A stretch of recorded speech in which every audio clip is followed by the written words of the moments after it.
നീ എന്നാടാ വന്നത്? വരണ വഴിയാണ്. ആദ്യം നിന്നെ കാണാന്ന് വെച്ചു. മറ്റാരെയും കാണാൻ ധൈര്യമില്ല. ഒന്നറിയിച്ചെങ്കിൽ കൂട്ടിക്കൊണ്ടുവരാൻ ഞാൻ വരില്ലേടാ. അറിയിക്കാൻ ഇതൊക്കെ എന്താ? കല്യാണത്തിനൊക്കെ ഉള്ള വിരുന്ന് നോക്കാണ്. നേരത്തെ നമ്മളെ അറിയിക്കൊന്നുമില്ല. ഇന്നാ ഓർഡർ വന്ന. നിന്റെ മോനെ? ആ, മോനറിയോ ഈ മാമനെ? അച്ഛൻ പറയാറില്ലേ, അച്ഛന്റെ ഏറ്റവും വലിയ കൂട്ടുകാരൻ സേതു. എന്താ മോന്റെ പേര്? നന്ദകുമാർ. ആ, മോൻ പോയി റേഷനും കൂട്ടാത്തിന് നല്ല മീൻ എന്തെങ്കിലും കിട്ടുമെങ്കിൽ മീനും മേടിച്ചിട്ട് വാ. അച്ഛൻ മാമനെയും കൂട്ടി വീട്ടിൽ പോവാ. എന്നാ മോനി ഓട്ടോയിൽ പോക്കോ, റോഡിൽ ഇറങ്ങാം. വാ. എത്രയായി? 14 രൂപ.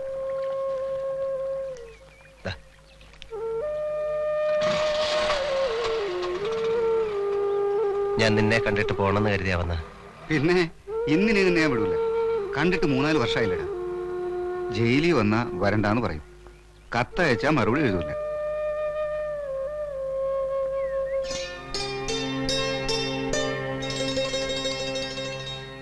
ഈ ലോകത്തിന്റെ സുഖവും ഭംഗിയൊക്കെ അറിയണമെങ്കിൽ കുറച്ചാൾ ജയിലിൽ കിടക്കണം. ഏതായാലും എനിക്ക് സന്തോഷമായി. ആദ്യം എന്നെ കാണാൻ വന്നല്ലോ നീ.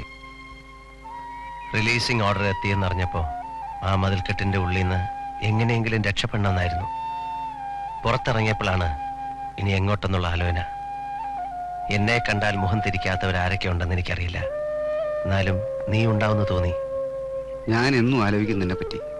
നമ്മൾ ഈ വഴി സ്കൂളിൽ പോയതും കളിച്ചതും വളർന്നതും ഒക്കെ. ഓർമ്മയുണ്ടോ ഈ പാലം? ദേവിയെ കാത്ത് നമ്മളിവിടെ വന്നിരിക്കാറുള്ളത്.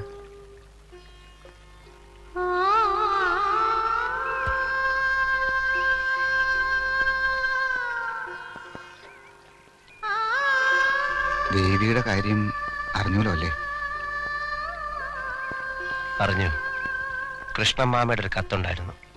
തെറ്റും മാപ്പും ഒക്കെ പറഞ്ഞ് കരഞ്ഞോണ്ടൊരു കത്ത്. വിധിയെ ആർക്കും തടുക്കാൻ പറ്റില്ല എന്നേ. ഒരു കണക്കിന് ചത്തുപോകുന്നവരാ ഭാഗ്യവാന്മാര്. അതോടെ എല്ലാം കഴിയുമല്ലോ. ദേവിയെ കൊന്നതാന്നാ പറയണേ. അവളുടെ കെട്ടിയവനും വീട്ടുകാരും കൂടി. ആളുകൾക്ക് എന്താ പറയാൻ പാടില്ലാത്ത? അല്ലെങ്കിൽ മരിച്ചു 1 കൊല്ലം കഴിഞ്ഞതിന് മുമ്പ് അയാൾ വേറെ പെണ്ണ് കിട്ടുമോ? ഒരു പെൺകുട്ടിയുണ്ട്, അതിനെപ്പോലും അയാൾ തിരിഞ്ഞു നോക്കണില്ല. കുട്ടി അയാളുടെ അല്ലെന്നാ പറയണേ. നിന്നെയായിരുന്നു അയാൾക്ക് സംശയം. കൃഷ്ണമാമ എല്ലാം എഴുതിയിരുന്നു. അതും എന്റെ തെറ്റാണ്. എല്ലാരെയും നിഷേധിച്ച് വരാൻ അവൾ തയ്യാറായതാണ്. സ്വീകരിച്ചില്ല. അന്നതാണ് നല്ലതെന്ന് തോന്നി. ഒഴിഞ്ഞു മാറി. ഇല്ലായിരുന്നെങ്കിൽ ഇന്നവൾ ജീവിച്ചിരിക്കെങ്കിലും ചെയ്തേനെ.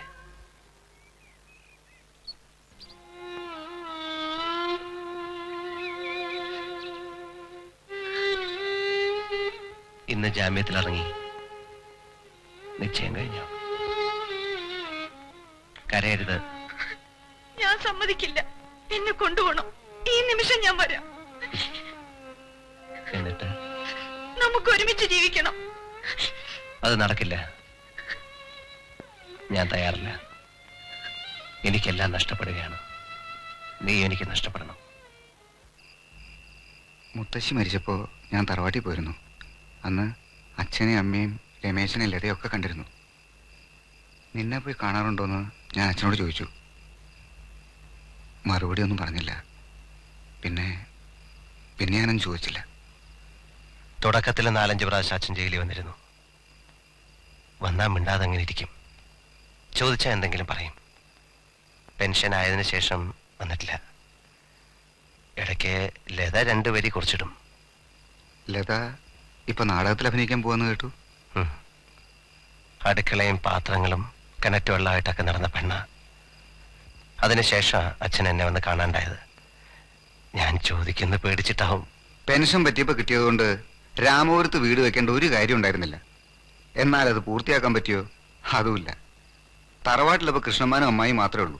അവിടെ വന്ന് താമസിക്കാം. കിട്ടിയ കാശ് കൊണ്ട് ലതയുടെ കല്യാണം നടത്തായിരുന്നു. പിന്നെ എന്തെങ്കിലും ഒരു പെട്ടിക്കടയോ മറ്റോ തുടങ്ങായിരുന്നു. അച്ഛനെ നിനക്കറിയില്ലേ? ആരുടെ മുമ്പിലും തലകുനിക്കില്ല. കൃഷ്ണമാമൻ എപ്പോഴും പറയും, നിന്റെ അച്ഛൻ അഭിമാനിയല്ല, ദുരഭിമാനിയാണ്. അങ്ങനെയുള്ള ഒരാള് അമ്മയുടെ തറവാട്ടി വന്നിക്കോ? മോളെ നാടകത്തിന് വിടുന്നത് അഭിമാനാണോ?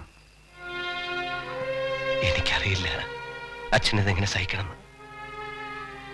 ഇതൊന്നും കാണണ്ടെന്നും കേൾക്കണ്ടെന്നും വെച്ച പരോള് പോലും ഞാൻ വേണ്ടെന്ന് വെച്ചത്. 8 കൊല്ലം തടവ് ശരിക്കും അനുഭവിച്ചു. ഞാൻ എന്നെ ശിക്ഷിക്കുകയായിരുന്നു. നീ വിഷമിക്കൊന്നും വേണ്ട, ഒക്കെ ശരിയാവും.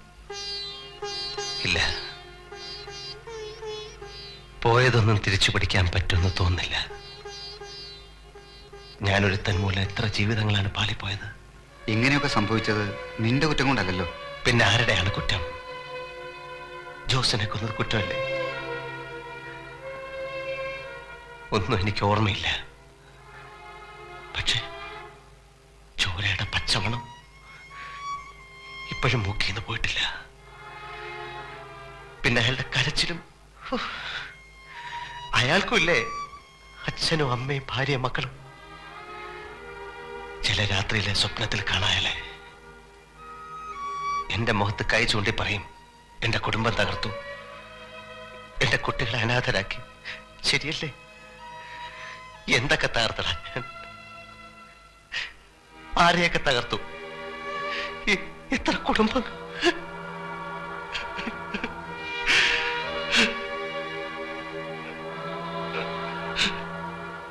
സേതു, എന്താ ഇത്?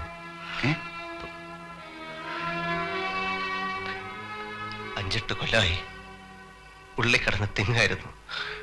പറഞ്ഞു വന്ന പടക്കാൻ പറ്റിയില്ല. പോട്ടെ, സമയത്രായി. നമുക്കെന്തെങ്കിലും കഴിച്ചിട്ട് കിടക്കാം. ജയിലിൽ ഞങ്ങളുടെ അത്താഴം 5 മണിക്ക് തുടങ്ങും.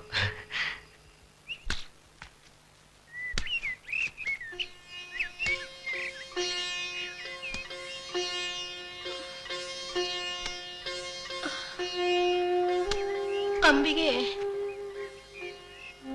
എന്ത് പണി അമ്മയെ കാട്ടണേ? ഒട്ടും നടക്കരുതെന്ന് ഡോക്ടർ പറഞ്ഞിട്ടുള്ളതല്ലേ? എത്ര നേരമായി കിടപ്പ് കിടക്കുക. ഇത്തിരി നേരം ഞാൻ ഇവിടെ ഇരിക്കട്ടെ. ഇങ്ങനെ എന്തിനാണ് ഈശ്വര എന്നെ ഇട്ടേക്കണത്? 2 അടി നടന്ന പിന്നെ ശ്വാസം കിട്ടില്ല.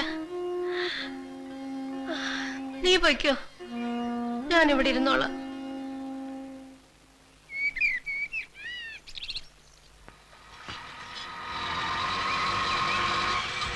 രമയ്ക്കുന്ന റിഹേഴ്സൽ ഉണ്ടെന്ന് പറഞ്ഞിട്ട്. അമ്മേ, സേതു.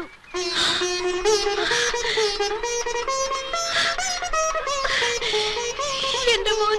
അമ്മേ, പതുക്കെ. എന്റെ മോനെ ഞാനൊന്ന് കാണട്ടെ. വേണ്ട, ഇവിടെ നിന്നാ മതി.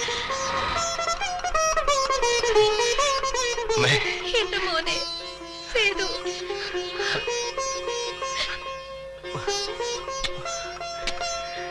അകത്തേക്കിരിക്കാം. അമ്മയ്ക്ക് തീരെ സുഖമില്ലടാ. എന്തെങ്കിലും ഒന്ന് പറയടാ അമ്മയോട്.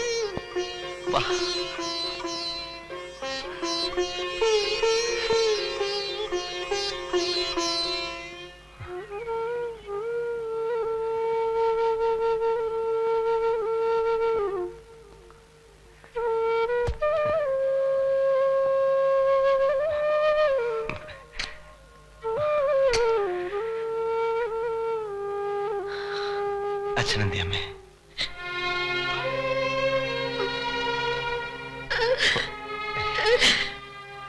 ഇനി നെഞ്ചുവേദന വരുത്തും. എന്തിനാ അമ്മ ഇങ്ങനെ കരയുന്നത്? കിടന്നു.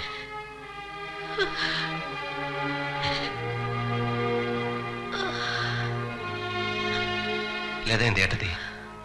ലതയ്ക്കുന്ന റിഹേഴ്സൽ ഉണ്ട്. അച്ഛനും അവളും പോയിരിക്കുക. ഇന്ന് വരില്ലേ? നാടകം രാമപുരത്ത് തന്നെയാ, വായനശാലക്കാരുടെ. അതുകൊണ്ട് രാത്രി റിഹേഴ്സൽ കഴിയുമ്പോ വരും. ജീവിതത്തിൽ എന്തെല്ലാം മോഹിച്ചവളാണ് ഞാൻ. എല്ലാം തകർത്തെറിഞ്ഞത് നിങ്ങളാണ്. നിങ്ങൾക്ക് എന്റെ ശരീരത്തിൽ തൊടാൻ പോലും അവകാശമില്ല. എന്നെ അനുസരിച്ചില്ലെങ്കിൽ കൊല്ലും നിന്നെ. അയ്യോ, അങ്ങനെയല്ല രവി. ഒരു പെണ്ണിനെ ഇങ്ങനെയാണോ?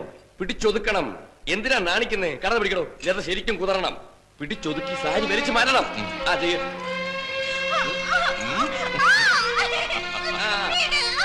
പോരാ.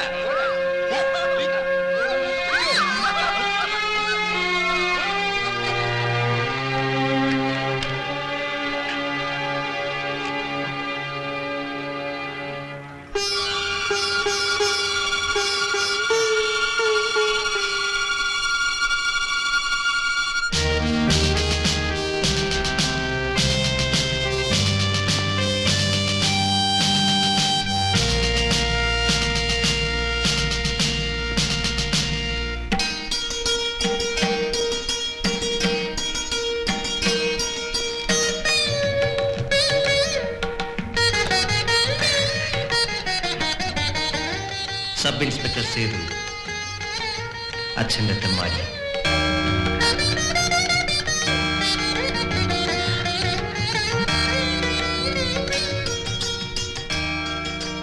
ഞാൻ ഉച്ചയ്ക്കെത്തി. ഇന്നലെ ആയിരുന്നു വിട്ടത്. ഹമീദ് പറഞ്ഞിരുന്നു ചിലപ്പോൾ റിലീസിംഗ് ഉണ്ടാവുന്നു. വീട്ടിലിരുന്നാ മതിയായിരുന്നില്ലേ? അച്ഛനെ കാണാൻ മനസ്സ് കൊതിക്കുകയായിരുന്നു. കണ്ടില്ലേ? കണ്ടു കോത്തി തീർക്ക്. അകത്തേക്ക് നല്ലതേ ഉണ്ടാവും. അതും കാണേണ്ട കാഴ്ച തന്നെയാ.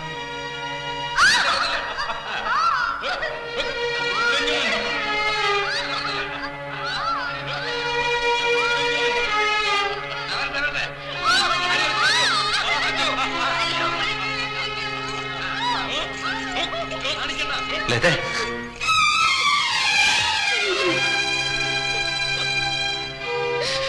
എന്താ മോളെ ഇത്? കരയല്ലേ? അച്ഛനെ കണ്ടോ? ഇവിടെ ഉണ്ടായിരുന്നു. കണ്ടു. അല്ലാതെ ഞാൻ എന്ത് ചെയ്യണം? കക്കാൻ പോണോ? ഒന്ന് എഴുന്നേറ്റ് നടക്കാൻ പോലും വയ്യാണ്ട് ഒരെണ്ണം അകത്ത് കിടക്കണുണ്ട്. കെട്ടിയവൻ ഉപേക്ഷിച്ച് വേറൊരെണ്ണം. ദേ 3-4 വയറ് കഴിയണം, ചികിത്സ, രമേശന്റെ പഠിപ്പ്. കാശ് എത്ര വേണമെന്ന് വിചാരിച്ചത്? എന്റെ പെൻഷൻ കൊണ്ട് എന്താവാനാ?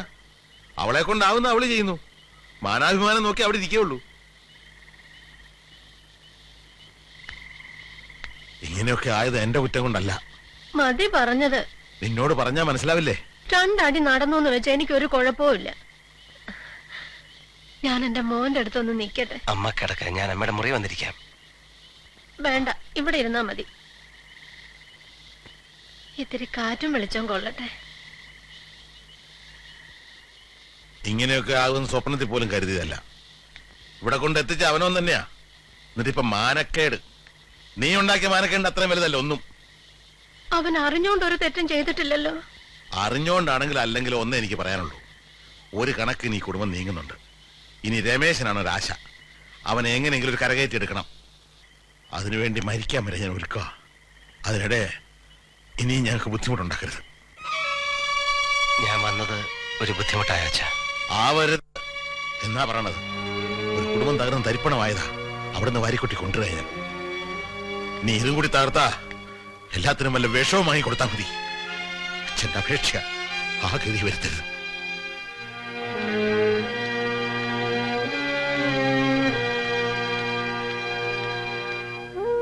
മോനെ, അച്ഛനുള്ളിലെ വിഷമം പറഞ്ഞു തീർത്തതാ. നീ അത് കാര്യാക്കണ്ട. ഞാനിവിടെ ഒരു അധികപ്പെട്ടാണോ അമ്മേ?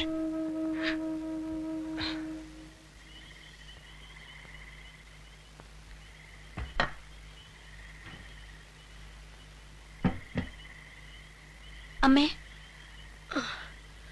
സേതു എന്തിയടി? ഇവിടെ ഉണ്ട്. അവന് വലിയ വിഷമായി. അച്ഛൻ പറയണത് കേട്ട് വിഷമിക്കാൻ നിന്നാ അതിനെ സമയം ഉണ്ടാവും.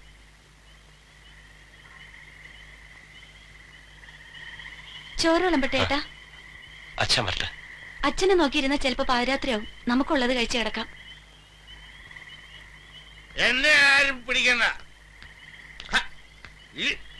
പിടിക്കണ്ടെന്ന് പറഞ്ഞു. വീഴും. ആര്? ഞാനോ? ശരിയായി. അപ്പോ പറഞ്ഞോണ്ട് വന്നത് എന്താന്ന് വെച്ചാ, അച്യുതനായർ തറവാടിയ 3 പ്രാവശ്യം ഗുഡ് സർവീസ് സെന്റർ കിട്ടുക. 3 ടൈംസ്. ഇന്നും അച്യുതനായർ FIR എഴുതിയതാ. വെള്ളം ചോരില്ല, കേസ് വിധിച്ചിരിക്കും. ആ അച്യുതനാരാണ് ചോദ്യം ചെയ്യണേ. അത് ഒരു ക്രിമിനൽ, നൊട്ടോറിയസ് ക്രിമിനൽ. ഞാൻ പോട്ടെ. നിക്കോടോ പറയട്ടെ. ഇനി നാളെ സംസാരിക്കാം. നിങ്ങൾ വീട്ടിലോട്ട് കയറേ കയറ്, അല്ലെങ്കിൽ അവിടെ നിൽക്കേ. ഞാൻ പോവാ. പറയാനുള്ള കേട്ടിട്ട് പോടോ. ചെന്നിഞ്ഞ് വിളിച്ചോണ്ടല്ലേ. ഇനി ഈ പുരാണം മുഴുവൻ നമ്മൾ കേൾക്കണായിരിക്കും. എന്തുണ്ടോ ഇത്? ആ, ഇടയ്ക്കിടയ്ക്കുണ്ട്. ആരെങ്കിലും ഒക്കെ വാങ്ങിച്ചു കൊടുക്കും. നാടകത്തിന് പോകുമ്പോ നല്ല സൽക്കാരവും കിട്ടും. അറിയില്ലടാ. ഇതുവരെ ഇങ്ങോട്ട് പോരടാ. ശീന്ന് പറയിക്കാതെ ഇവിടം വരെ അച്ചുവെത്തി. അല്ലതേ അംബിക.